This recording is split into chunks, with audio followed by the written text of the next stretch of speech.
is Crystal, Michelle, and Ralph. I haven't made one of these videos in probably 4 years. And the reason I haven't is because I had a laminectomy, microdiscectomy on L4, L5 4 years ago in 2015, and I documented it here on YouTube every step of the way, because when I had injured myself, I had no idea what a laminectomy, microdiscectomy was, couldn't find any information on it. If I did, it was all in a foreign language or people who were from overseas, and I couldn't find anything that I could relate to, so I started making a YouTube video for people to follow, and it's done really good. As you can see, I am very pink, and the reason I am pink is because I have prednisone face flush. Today is Tuesday, February the 13th, 2018. Last Friday, last week, I got a sinus infection, and I was having sneezing attacks, and I sneezed probably 100 times in a row, and I sneezed one time, and I felt my back tighten up. You know, in 4 years, I've probably had maybe 3 flare-ups, and by flare-ups, I just mean my back gets really tight, I have to get a massage, I have to stretch, I have to take it easy, and then there's been 2 times that I've actually had to get on a Medrol dose pack to get the inflammation down. So, I've done that, and it's been fine. But on Friday, after my back tightened up or whatever, I took some 800 milligrams of ibuprofen, just kind of rested it, went to the gym, sat in the sauna, went upstairs, got my 10,000 steps in, and decided to go home. So on Saturday morning, I woke up, and my back was still pretty tight, but the sauna really helped me a lot. So I told my husband, I was like, I'm just going to go to the gym and sit in the sauna for about 15 minutes, and then go walk on the treadmill, and then sit in the sauna again. So I went to 24-hour fitness, got in the sauna, sat in it for about 15 minutes, got out, went upstairs, got on the treadmill, and I was only doing a speed of 2.5. And I just felt an electric jolt up my back, and I tightened up and went crooked. I've never had a lateral shift before. I've been looking it up, and I have a lateral shift. I'll get up and show you here in a second. So, Saturday I got home. I cried a whole lot. I started freaking out, thinking that I re-herniated. Didn't know what to do. I'm not a really big medicine taker, and so I still had tramadol, muscle relaxers, 800 milligrams of ibuprofen, all in my medicine cabinet. So I just started taking them, because I'm like, I just have to start taking them. So the pain decided that it was going to get worse and worse. And then on Sunday morning, I woke up and I couldn't even stand up at all. Like, without wanting, if you know that leg pain, the sciatic pain, you know what I'm talking about. When I stood up, it literally felt like somebody had a hot knife and just stabbed it in my leg up my butt cheek, and I could just probably jump off the moon at that point. So I work in the medical field, so I called a doctor that I work with, and I was crying hysterically, and he's like, you sound like you have a lateral shift. What that basically means is you've herniated, or you hurt your back, and everything is basically moved to the one side, so it's protecting the other side. So I was like, well, I hope you're wrong. And so I couldn't take it anymore, and I had my husband take me to the hospital, because I was pretty scared that I was getting, what's it called? I forgot. It starts with a C, but it's where you can't go to the bathroom or you pee on yourself. You either can't go or you pee on yourself. And so on Sunday, when I was sitting to pee, I was like, pee, stop, pee, stop, pee, stop. And so it wasn't constant, just urination.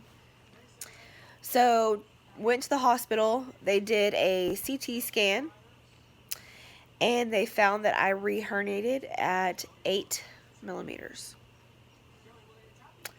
on L4, L5. So, at that point, he wanted to make sure that I wasn't, damaging my spinal cord.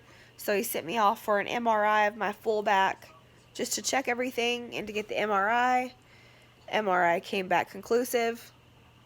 8 millimeter herniation. They gave me some steroids in my IV, some muscle relaxers, and then they sent me home with muscle relaxers, pain pills, and prednisone. I hate prednisone. This is what it does for me. It causes me to have a moon face. My face normally isn't this swollen. It's because of all the high steroids that I'm on. I'm on 60 milligrams a day right now. Normally, in a flare-up, I can take prednisone for 2 days and be fine.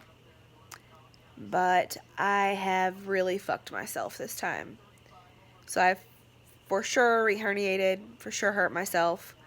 I have an appointment to go see my back doctor on Friday at 9 a.m. to see what happens next. To my understanding, I could try steroid injections directly in my back. I've never done that before. If anybody has, and it helped, and you didn't have to have a second surgery, I'd love to hear from you. My Instagram handle is losingthedirty30. LOSING, the dirty, DIRTY, and then the number 30 on Instagram. If you could message me and let me know if that helped you, that would be great. So that's the first thing that you could do. Second thing is another microdiscectomy. To my understanding, you have to have a certain amount of disc left to do a second microdiscectomy, and I don't know how much I have left. So, we're going to have to talk about that. If I can have another microdiscectomy, I'm probably going to do that. Or if I don't have enough disc space left, I know that the fusion's next. I really don't want metal in my back. I really don't want a fusion. I don't know if I'm going to have a choice. My face is so swollen. I don't know if I'm going to have a choice in the matter. If I do,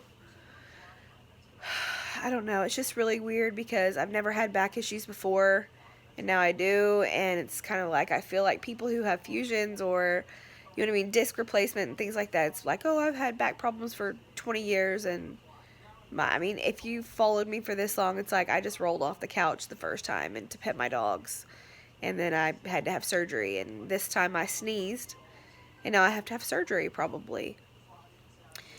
So, I'm kind of back at square one. I know this is long. I don't expect anybody to make it through it. This is just kind of my diary. I'm back in the same situation.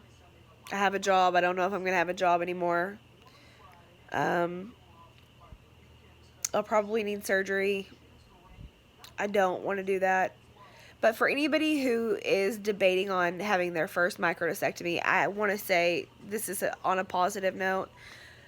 The microdiscectomy was the best thing I've ever done. I was in so much pain that I was so scared of that surgery, and I promise you, once you get the surgery done, like, you're going to wonder why you waited so long. And that's kind of what I'm keeping in my mind at this point, because I'm like, you know that it helps you, and you know that you're going to be pain-free, and then you know you can get used to it, and I don't know. So right now I'm just kind of in limbo. I'm really trying not to get depressed. That's really hard, especially since I've been here before. I've done this before, so I know what to expect. I know what happens next. I know how long I'm going to be down. I have all of this medication over here. I fucking hate taking medicine. I hate being fucked up all day. Sorry for my language, but not really. So I'm just here. And I'm trying to research people who have had 2 microdiscectomies and see how helpful they were. But I'll try to update as much as I can. I'll let you guys know, along the way, how it goes. This is unbelievable.